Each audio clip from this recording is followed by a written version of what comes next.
Mudkip says the least, but he's the most impactful character. Despite that, I'd say he's passive and reactive. He only makes two major actions, those being the taking of Fennekin's type and then the reinstating of it after letting her and Chikorita's group go. Most of the things that happen are because of reactions that other characters make to those two actions, but he himself during all of that doesn't do much. Which is why I say he's passive. And we learn about Mudkip's biggest part of his character, the fact that he's emotionally deficient. We understand this through his motivations, which are the reason he even makes those two actions, what he actually does, and how he self-reflects.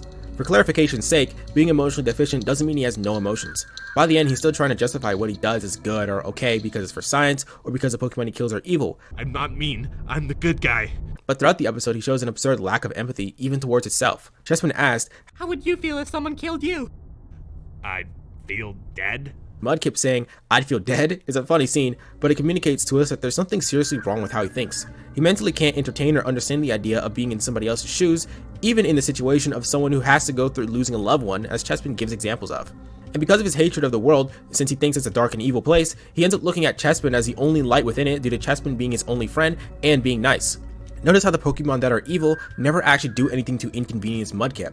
And notice how Mudkip's reasoning for doing basically everything in the episode somehow wraps back around to dealing with Chessman. Like how he only removes Fennekin's score so that she can stay friends with Chessman, even though he really doesn't like her. So due to his emotional deficiency, he just can't connect the dots and realize himself that his motivations are mostly for Chessman's sake, and after a few rewatches, this just feels obvious. And this isn't a regular friendship that Mudkip just cherishes. I mean, he literally kills people for being mean to Chessman. No, this is some form of idolization.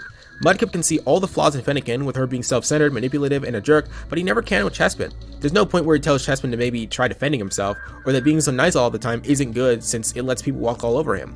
He only points out the flaws in others because he thinks that Chessman is perfect to the point that he feels as if he can't function if he lose him, which is why he tries to manipulate Chessman by telling him that he'd end himself if anyone found out about his secret. Oh, so then when I set you all free, you could turn around and backstab me, phone the police, and get me hauled off to prison. Now, if that ever happened, I would kill myself.